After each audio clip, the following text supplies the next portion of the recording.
Hello friends, this is Aarti. Welcome to my channel learn and grow with Aarti ma'am. So friends, कैसे हैं आप सभी? I hope आप सभी स्वस्थ होंगे, ज़बरदस्त होंगे। तो चलिए आज की वीडियो स्टार्ट करते हैं। आज की वीडियो में हम डिस्कस करने वाले हैं आज वाला सीटेट का पेपर 2 की सीडीपी हम इस वीडियो में डिस्कस करेंगे, ठीक है? और ये मेरे बिहाफ में बिल्कुल सही है। एक आध क्वेश्चन ऊपर नीचे हो सकता है, वो सबके साथ ही होता है, ठीक है? बाकी चलिए इसे स्टार्ट करते हैं। और आज एक और वीडियो मैं अपलोड कर दी है मैंने, जो कि आपकी रीड से रिलेटेड है, ठीक है? तो उसके रीड के बारे में पूरी इन्फॉर्मेशन मैंने उस वीडियो में डाली है, तो उस वीडियो को भी ज़रूर विज़िट करें और इस वीडियो को भी एंड तक देखें, क्योंकि बहुत सारे क्वेश्चन जो हैं इस टाइप के हैं जो आपको रीट में भी हेल्प करेंगे और आने वाले एस्टेट में भी हेल्प करेंगे। और इसी तरह की वीडियोस पाने के लिए चैनल से जुड़ जाइए। अगर चैनल पे नए हैं तो चैनल को सब्सक्राइब कर लें, ताकि आने वाली वीडियो डायरेक्ट आप तक पहुंच सके। तो बिना देरी के स्टार्ट करते हैं।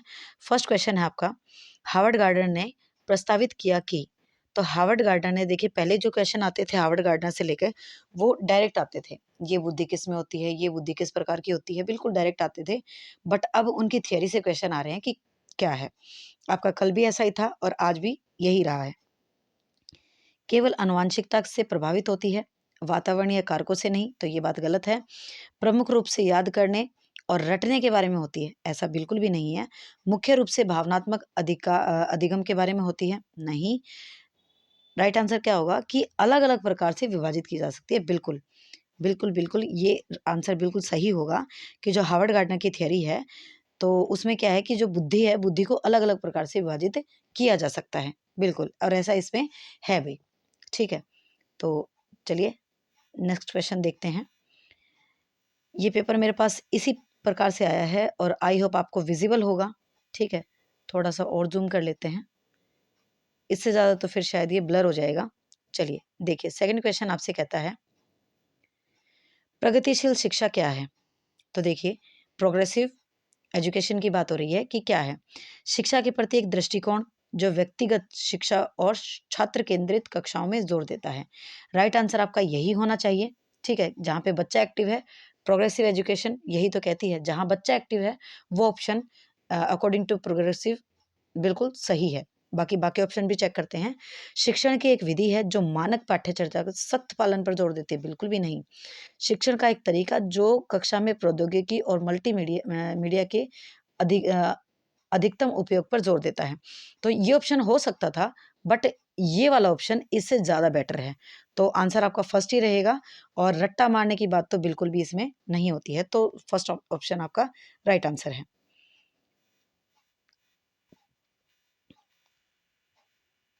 अपने आंसर्स को आप मैच भी कर लें। और क्या स्कोर रहता है आपका, कमेंट में ज़रूर भेजें कितने आंसर आपके सही हैं। नेक्स्ट है, माध्यमिक विद्यालय में लड़कियां अक्सर चुप रहती हैं और कक्षा की चर्चाओं में उनकी गैर भागीदारी हो सकती है। ये अदर्शन है। इसका रीजन क्या है? आनुवंशिक बनावट को देखते हुए लड़कियां माध्यमिक विद्यालयों में चुनौतीपूर्ण पाठ्यचर्या को समझने और उसका सामना करने में सक्षम नहीं है। तो देखिए, दोनों ही बातें जो हैं बायस्ड हैं, ये दोनों ही बातें गलत हैं और दोनों गलत हैं। तो राइट आंसर आपका हो जाएगा थर्ड, ए और आर दोनों गलत हैं, ठीक है? चलिए नेक्स्ट क्वेश्चन। ये आपका असेसमेंट से आया है कि मूल्यांकन की प्रकृति डैश होनी चाहिए और मूल्यांकन कार्य डैश होना चाहिए। तो देखिए, ऑब्जेक्टिव और तो नहीं होना चाहिए और स्टैंडर्डाइज तो बिल्कुल भी नहीं होना चाहिए। डायनामिक होना चाहिए बट स्टैंडर्डाइज नहीं होना चाहिए।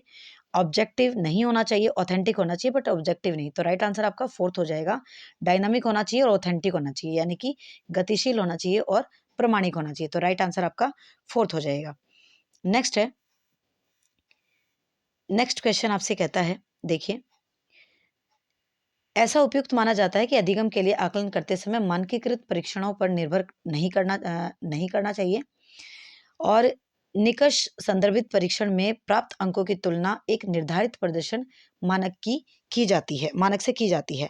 तो बिल्कुल ये बात बिल्कुल सही है कि जो आपके क्राइटेरियन टेस्ट होते हैं, वो बिल्कुल प्रदर्शन मानक से ही उनकी जो है निर्धारित किए जाते हैं। दोनों ही बिल्कुल आपके राइट है, तो इसका क्या रहेगा कि ए और आर दोनों सही हैं और ए आर की सही व्याख्या करता है। ठीक है, नेक्स्ट, वेट, नेक्स्ट क्वेश्चन है, निम्नलिखित में से कौन-सा एक ऐसा प्रश्न का उदाहरण है, जो छात्रों में विश्लेषणात्मक कौशल को बढ़ावा देता है? अब विश्लेषणात्मक कौशल कौन-से होते हैं? जिसमें बच्चा बहुत ज़्यादा सोचता है, ठीक है? बहुत ज़्यादा सोचता है, विचारता है और काफ़ी थिंकिंग के बाद वो उसका आंसर के कंक्लूजन पे पहुँचता है।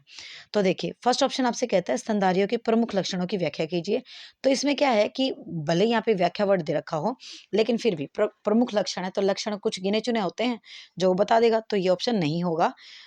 उसके बाद है सेकंड है, स्तनधारियों ने अपने को वातावरण के लिए कैसे अनुकूलित किया है? तो कैसे? यहाँ पे बच्चा क्या करेगा, बहुत ज़्यादा सोचेगा, विचार करेगा, उसके बाद आंसर देगा, तो आंसर बिल्कुल यही आपका राइट है। बाकी नेक्स्ट ऑप्शन देख लेते हैं, पाठ्य पुस्तक में दिए गए स्तनधारियों के कुछ उदाहरण तथा कुछ गैर उदाहरण बताइए। तो ये भी अगेन आपका ऑब्जेक्टिव है, तुरंत बता देगा और परिभाषा तो बिल्कुल बता ही देगा, वन लाइनर है। तो राइट आंसर आपका क्या हो जाएगा? सेकंड हो जाएगा। नेक्स्ट है, नेक्स्ट क्वेश्चन आपसे कहता है, देखिए, एक समावेशी कक्षा विभेदित निर्देशन का पालन नहीं करती है। ठीक है, तो ये तो गलत है, पहले ही, क्योंकि जो आपकी समावेशी कक्षा होती है, वो तो विभेदित निर्देशन का पालन करती है। और नेक्स्ट है, समावेशन एक नीति है जो एक जैसे सीखने के लक्ष्यों, रणनीतियाँ और मूल्यांकन विधियों को प्रदान करके समान अवसरों पर जोर देती है। तो ये दोनों ही गलत हैं, असर्शन भी गलत है और रीज़न भी गलत है। तो राइट आंसर आपका थर्ड हो जाएगा कि आपके दोनों ही गलत हैं। ठीक है, चलिए नेक्स्ट है, हुँ। व्यक्ति प्रथम भाषा का उपयोग जैसे अधिगम अक्षम छात्रों के बजाय अधिगम अक्षमता वाले छात्र के संबोधन का उपयोग करना। तो देखिए, अगर बात करें यहाँ पे, तो ये किसको बढ़ावा दे रहा है? तो देखिए, सीधी-सी बात है कि यहाँ पे इंक्लूसिव एजुकेशन का आपको एस्पेक्ट नज़र आ रहा है कि जो है अधिगम अक्षम छात्र ना कह के अधिगम अक्षमता वाले छात्र जो है उससे संबोधित किया जा रहा है। तो देखिए, अगर हम बात करें यहाँ पे, तो अक्षमता के चिकित्सक मॉडल पर जोर देना नहीं, अक्षम लोगों को सही पहचान और नामांकन में बाधक है, ऐसा भी नहीं है और अक्षमता में जोर हटा देता है, बिल्कुल भी नहीं। बात क्या है? समावेशन के मानव अधिकार दृष्टिकोण के अनुरूप है। तो राइट आंसर आपका यहाँ पे फर्स्ट हो जाएगा। और पेपर लेंदी है, ठीक है?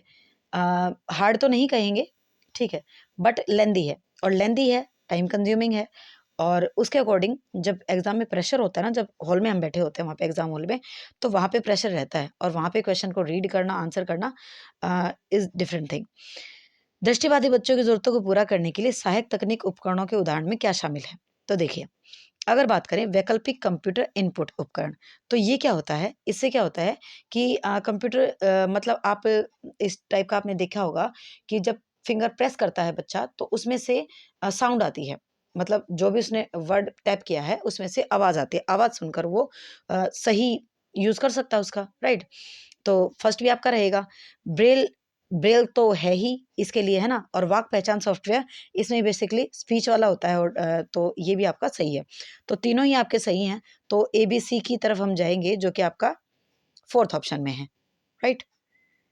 आई होप आपको क्लियर हो रहा होगा, क्लियर हो रहा है तो प्लीज़ वीडियो को लाइक करें और चैनल पे नए हैं तो प्लीज़ सब्सक्राइब ज़रूर कर लें। नेक्स्ट है स्वलीनता, ऑटिस्टिक चाइल्ड की बात हो रही है यहाँ पे।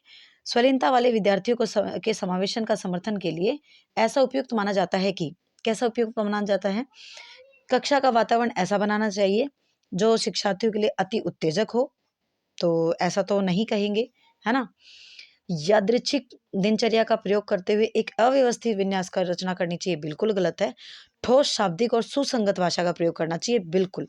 क्योंकि वो बच्चा ना थोड़ा-सा सोशली नहीं होता है वो, अलगाव में रहता है, तो उसके लिए इस प्रकार का प्रयोग करना चाहिए, जिसमें ठोस चीज़ें हों, शाब्दिक हों, सुसंगत भाषा का प्रयोग हो।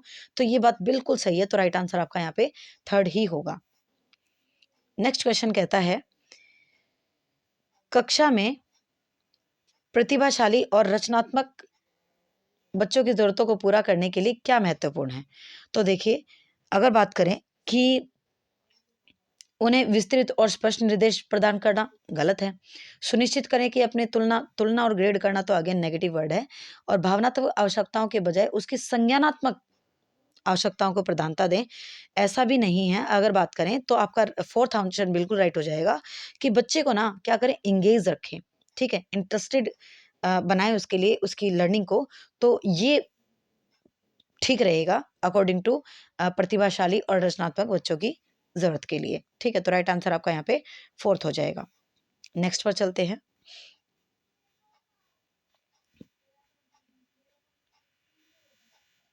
देखिए, नेक्स्ट क्वेश्चन कहता है,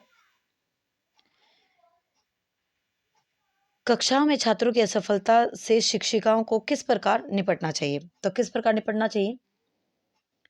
असफलता, ठीक है? बच्चे असफल हो रहे हैं, तो एक शिक्षिका को क्या करना चाहिए? अनुत्तीर्ण छात्रों को सुधार और अत्यधिक सुधार के क्या? बुद्धि का आकलन करने के लिए अनुत्तीर्ण छात्रों के लिए मानकीकृत, ये तो गलत है। छात्रों की जाति की पहचान करके, ये तो अगेन गलत है। अपनी खुद की, बिल्कुल ये बात बिल्कुल सही है, अपनी खुद की शैक्षणिक रणनीतियों का आलोचनात्मक परीक्षण करना चाहिए उसे, ये बात बिल्कुल सही बात है कि जब बच्चा फेल हो रहा है, इसका मतलब कहीं न कहीं टीचर के मेथड में, उसके कहीं न कहीं तरीके में, उसमें प्रॉब्लम है, ठीक है? हम बच्चे की गलती तो कतई नहीं बताएँगे, बिल्कुल भी नहीं बता सकते according to NCF, according to NEP, according to आपका सीडीपी, राइट? बच्चे की गलती हम बिल्कुल भी नहीं बता सकते किसी भी तरह से। नेक्स्ट है, संरचनावादी अधिगम में पूर्व ज्ञान की क्या भूमिका है? तो देखिए, पूर्व ज्ञान की क्या भूमिका होती है कि संबंध बनाने और नए अधिगम को सुगम बनाने के लिए पूर्व ज्ञान महत्वपूर्ण है। बिल्कुल राइट बात है और सही ऑप्शन तो यही होना चाहिए, बाकी चेक कर लेते हैं। पूर्ण ज्ञान केवल, केवल तो अगेन नेगेटिव है, यहाँ पे भी केवल आ गया और हम यहाँ पे बात करें कि बाधा बन सकता है, बिल्कुल गलत है। राइट आंसर आपका फर्स्ट ही रहेगा। 14th आपसे कहता है, देखिए क्या कहता है, एक संरचनावादी कक्षा में शिक्षक छात्रों को स्वनिर्देशित शिक्षार्थी बनने में कैसे सहायता कर सकते हैं? मतलब बच्चा खुद ही, मतलब सारी ज़िम्मेदारी वो खुद ही ले ले, तो उसके लिए क्या करना चाहिए? सभी सीखने के कार्यों के लिए स्पष्ट लक्ष्यों और उद्देश्यों को निर्धारित करना चाहिए? नहीं। छात्रों को स्वयं के सीखने की ज़िम्मेदारी लेने और स्वनियंत्रण कौशल विकसित करने के लिए प्रोत्साहित करना चाहिए। बिल्कुल राइट बात है, सही आंसर आपका सेकंड ही है। बाकी चेक कर लेते हैं। सभी सीखने के कार्यों के लिए विस्तृत और निर्देशात्मक गलत है। छात्रों को एक-दूसरे के लिए बेहतर प्रदर्शन करने के लिए नहीं, लगातार ग्रेड देना ये करना, ये तो अगेन नेगेटिव वर्ड है। तो सेकंड ऑप्शन आपका बिल्कुल राइट है। अगर आपको स्पीड ज़्यादा लगती हो तो अपने अकॉर्डिंग आप उसको कम ज़्यादा करके देख सकते हैं। नेक्स्ट है,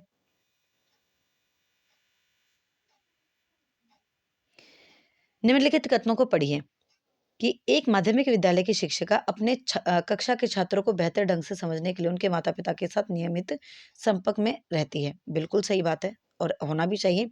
और इसका रीज़न क्या है कि समुदाय को यह निर्देश करना चाहिए कि बच्चों को कैसे और क्या सीखना चाहिए, तो ये बात भी बिल्कुल सही है। तो यहाँ पे क्या हो जाएगा, फोर्थ ऑप्शन आपका बिल्कुल राइट हो जाएगा। ए और आर बोथ आर ट्रू, है ना?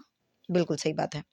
नेक्स्ट है कि शिक्षार्थियों के समस्या समाधान कौशलों को उन्नत करने के लिए शिक्षकों को डैश को प्रोत्साहित करना चाहिए और शिक्षार्थियों के बीच डैश चिंतन को बढ़ावा देना चाहिए।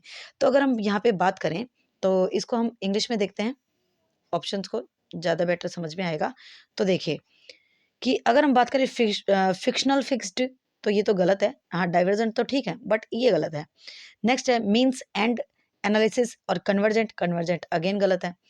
वर्बलाइज़ेशन, एनालॉजिकल, ऐसा भी नहीं करेंगे, पर बिलीफ, परसेवरेंस एंड रेसिप्रोकल, तो ये बात बिल्कुल सही है कि विश्वास, दृढ़ता और पारस्परिक चिंतन को बढ़ावा देंगे, ये बात बिल्कुल सही है। तो राइट आंसर आपका यहाँ पे क्या हो जाएगा, फोर्थ हो जाएगा, ठीक है?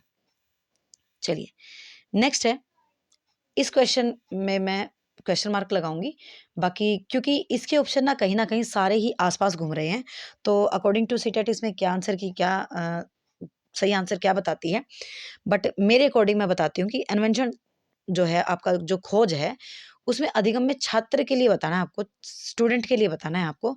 तो देखिए, उसमें क्या होगा कि विचारों की खोज और हेर-फेर के माध्यम से दुनिया में लगातार, लगातार तो नहीं कहेंगे, पूर्व जो अभ्यास होता है और विस्तारित अभ्यास के माध्यम से अपने लिए जानकारी प्राप्त करना, हाँ, ये हम कह सकते हैं।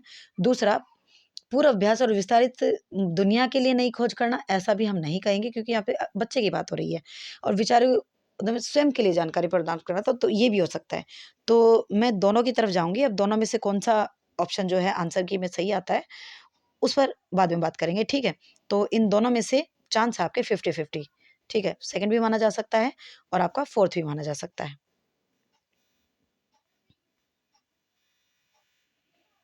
और ये बात एक्सेप्ट करने में बिल्कुल मुझे कोई भी प्रॉब्लम नहीं है, क्योंकि एक आधा क्वेश्चन इधर-उधर बिल्कुल होता है और सबसे होता है।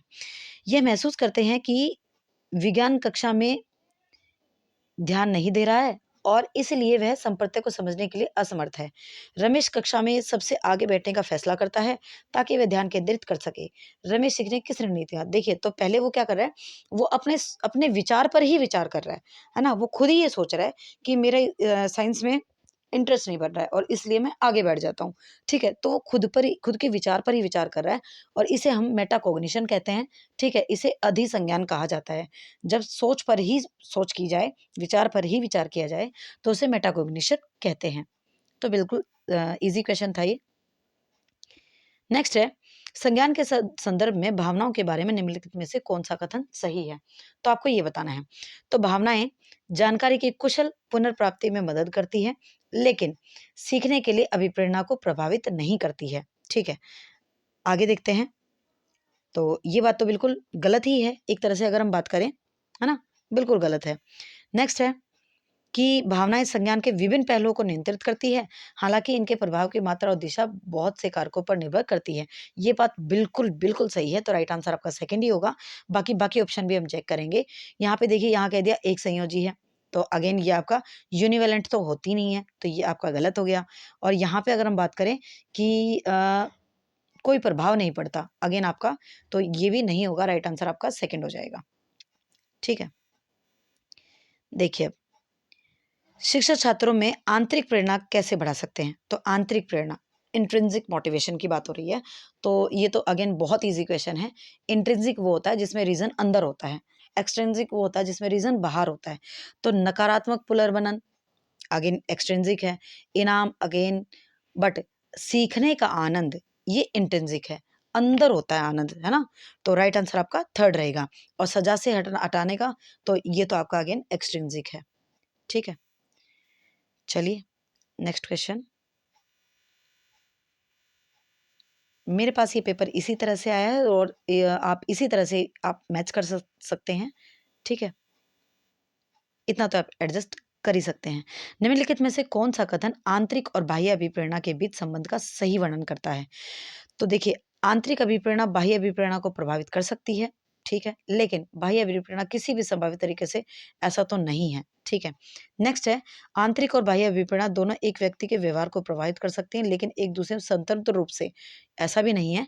आंतरिक और बाह्य अभिप्रेरणा एक दूसरे के साथ जटिल तरीके से अंतःक्रिया कर सकती हैं, जिसमें एक प्रकार की अभिप्रेरणा दूसरे को प्रभावित करती है, बिल्कुल करती है ना? आप खुद ही देखते हैं, कई बार आप अंदर से भले ही मोटिवेटेड हों, लेकिन कहीं न कहीं आपके बाह्य एस्पेक्ट भी उसमें शामिल होते हैं। अब मान लीजिए आपका पढ़ने का मन करता है, ये आपके अंदर शिक्षा है, लेकिन कहीं न कहीं आपका ये भी तो है ना कि मैं पढ़कर एक जॉब सिक्योर कर लूँ, है ना? ये आपका एक्सट्रिंसिक हो गया। तो ये जो है ना इंटररिलेटेड होते हैं, बिल्कुल थर्ड आंसर आपका बिल्कुल राइट होगा। और अगर हम बात करें तो ये भी ऑप्शन आपका नहीं होगा, तो थर्ड ऑप्शन बिल्कुल राइट है। यहाँ देखिए, यहाँ क्या बात हो रही है कि उन बच्चों में अकादमिक प्रदर्शन और बौद्धिक क्षमताओं में धीरे-धीरे सुधार आता है, जो वंचित परिवेश को छोड़कर समृद्ध परिवेश में प्रवेश करते हैं। उपरोक्त अर्थ मुख्य रूप से किस विकास की निम्नलिखित में से किस बहस की ओर इशारा करता है? तो देखिए, यहाँ पे अगर हम बात करें कि स्टूडेंट ने, है ना, काफ़ी स्टूडेंट्स ने इसका आंसर ये दिया है, बट इसकी तरफ हम नहीं जाएँगे, क्योंकि यहाँ पे कहीं पर भी आपका हेरिडिटी का कहीं पे भी नहीं ज़िक्र हुआ है। और ना ही यहाँ पे हम इसकी बात करेंगे कि डिफरेंशिएशन और इंटीग्रेशन की, और इसका तो कोई रोल ही नहीं है, तो राइट आंसर आपका फर्स्ट रहेगा, स्थिर बनाम वृद्धिशील। तो राइट आंसर आपका फर्स्ट रहेगा, ठीक है? नेक्स्ट है,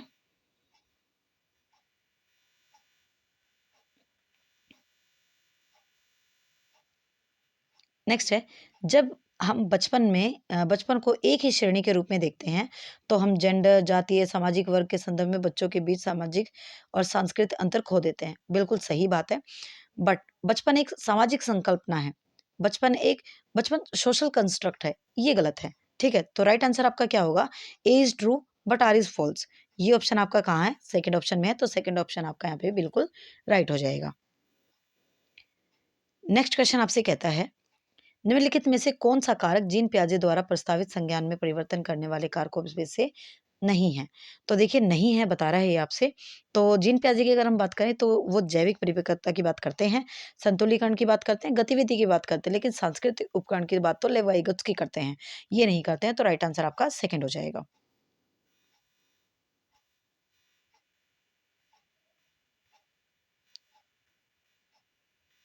नेक्स्ट है। हुँ। जीन पियाजे ने माना कि सीखने की प्रक्रिया पूरी तरह से आनुवंशिकता पर निर्भर है। ऐसा बिल्कुल भी जीन पियाजे ने नहीं कहा है कि पूरा ही जो है आनुवंशिकता पर निर्भर है, ऐसा जीन पियाजे ने बिल्कुल भी नहीं कहा है। और विकास आनुवंशिक ये बात बिल्कुल सही है कि विकास आनुवंशिकता और पर्यावरण के बीच पारस्परिक क्रिया का परिणाम है। ये बात बिल्कुल सही है। लेकिन अगर हम ऑप्शंस की तरफ जाएँगे, तो कहीं पे भी हमें ए जो गलत हो, इस प्रकार का ऑप्शन कहीं पे भी नज़र नहीं आ रहा है। तो इस सिचुएशन में हम क्या करेंगे, इस सिचुएशन में हम ऑप्शन ए के साथ जाएँगे कि ए और आर दोनों सही हैं, लेकिन ए जो है आर की सही व्याख्या नहीं करता है, ठीक है? तो यहाँ पे ऑप्शन 1 सही होना चाहिए। नेक्स्ट है, अकॉर्डिंग टू जीन पियाजे बताना है आपको, जब बच्चे अपने मौजूदा संज्ञानात्मक संरचनाओं के अनुसार नए अनुभव को समझ नहीं पाते हैं, ठीक है? तो वे डैश अनुभव करते हैं और डैश का सहारा लेते हैं। तो देखिए, जब बच्चा मान लीजिए एक बच्चे ने सबसे पहले एक बिल्ली को देखा तो उसने देखा कि 4 मम्मी ने बताया ये बिल्ली है, कि इसके 4 पैर हैं, 1 पूँछ होती है, ठीक है? और ये इस प्रकार का जानवर बिल्ली होता है, बच्चे ने मान लिया। लेकिन जब बच्चे के सामने कुत्ता आया, ठीक है? कुत्ते को बच्चे ने बिल्ली कहा, लेकिन फिर उसे बताया गया कि ये बेटा बिल्ली नहीं है, ये तो कुत्ता है। तो एक बार क्या हुआ बच्चे के इम्बैलेंस हो गई चीज़ें, है ना? असंतुलन हो गया, बिल्कुल क्या हो गया? असंतुलन हो गया और फिर बच्चे को बताया गया कि बेटा बिल्ली नहीं है, कुत्ता है। तो उसके बाद बच्चे ने क्या कर लिया उस चीज़ को अडैप्ट कर लिया, अडैप्टेशन। तो राइट आंसर आपका यहाँ पे क्या हो जाएगा? 4th हो जाएगा, ठीक है? तो 4th option will be right answer. Next है, जहाँ पियाजे बच्चे को डैश देखते हैं और वहीं वाइगोत्स्की बच्चे को डैश देखते हैं। तो देखिए, अगर हम बात करें, तो मानते तो दोनों एक्टिव ही हैं, है ना? दोनों एक्टिव मानते हैं। तो अगर हम देखें कि जो पियाजे कहते हैं कि active in manipulating ideas, active in social context. बिल्कुल फर्स्ट ऑप्शन आपका बिल्कुल राइट है, क्योंकि पैसिव तो कोई भी नहीं बता रहा है, ना तो पैसिव पियाजे बता रहे हैं, ना पैसिव वाइगोत्स्की बता रहे हैं। दोनों ही आपके एक्टिव बता रहे हैं और दोनों ही एक्टिव आपके फर्स्ट ऑप्शन में ही हैं। तो राइट आंसर आपका फर्स्ट ऑप्शन ही रहेगा। नेक्स्ट है, लॉरेंस कॉल्बर्ग के सिद्धांत के में नैतिक विकास की अवस्था के निर्धारण का क्या आधार क्या है? तो देखिए, अगर हम कॉल्बर्ग की बात करें यहाँ पे, तो देखिए कहीं न कहीं अगर हम बात करें, तो व्यक्ति की आयु, व्यक्ति द्वारा दिया गया उत्तर की चोरी के पक्ष में है या विपक्ष में है, और व्यक्ति की अनुक्रिया के अंतर्निहित नहीं तर्क, तीनों की ही बात कहीं न कहीं शामिल होती है। ऐज है तभी तो स्टेजेस है, राइट? कि इस ऐज का बच्चा उस कैटेगरी में आएगा, इस स्टेज का बच्चा उस स्टेज में आएगा, है ना? तो कहीं न कहीं है तो तीनों ही, लेकिन हमारे पास ऐसा कोई ऑप्शन नहीं है। तो अगर हम सही तरीके से बात करेंगे, तो आपका बी और सी ऑप्शन आपका बिल्कुल राइट होगा, क्योंकि ऐज को एक तरफ हम साइड भी कर सकते हैं, बट मेन तो आपका जो वो क्या आंसर देता है और क्या लॉजिक लगाता है, वो ज़्यादा मायने रखता है। तो बी और सी ऑप्शन यहाँ पे बिल्कुल सही होगा।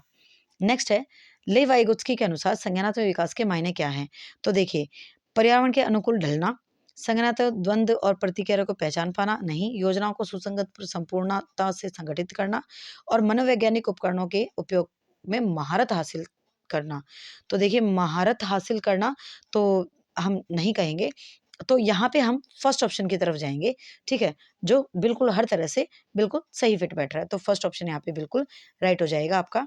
नेक्स्ट है, ले वाइगोत्स्की के अनुसार शिक्षार्थियों की समीपस्थ विकास के क्षेत्र में के माध्यम से प्रगति में मदद करने की डैश की क्या भूमिका है?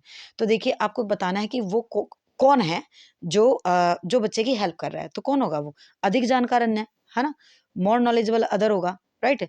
तो फर्स्ट ऑप्शन यहाँ पे बिल्कुल, बिल्कुल राइट होगा।